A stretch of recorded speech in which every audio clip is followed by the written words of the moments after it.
زمستون شد دوباره فصل سرد انتظاری، زمستونی که دنبالش نمیاد نوبهاری. تن عریون باغچه بی تو مونده زیر بارون، گلای اطلسیمون خشک و بیجونن تو گلدون. گل و گلدون مثل من عاشق فصل بهارم، ز سرمایه زمستون شکوه دیرینه دارم. گل و گلدون مثل من عاشق فصل بهارم، ز سرمایه زمستون شکوه دیرینه دارم.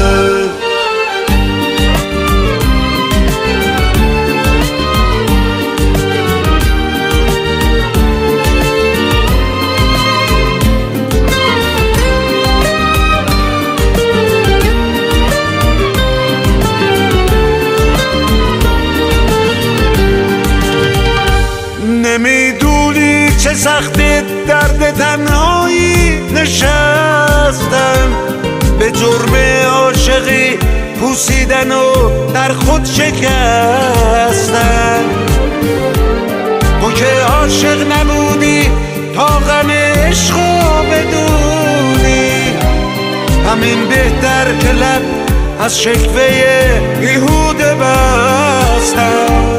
گل و گلدون مثل من عاشق فصل بهارم، ز سرمایه زمستون شکوه دیرینه دارم. گل و گلدون مثل من عاشق فصل بهارم، ز سرمایه زمستون شکوه دیرینه دارم.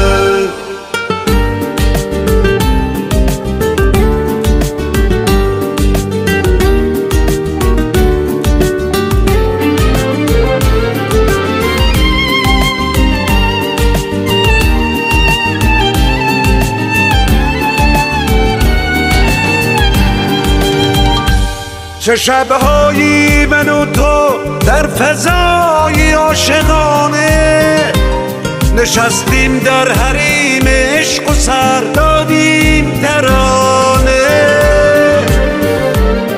بناری ها عروسیشون میشد با خنده هامون، حالا سر زیر پر میریزن اشک غم برامون.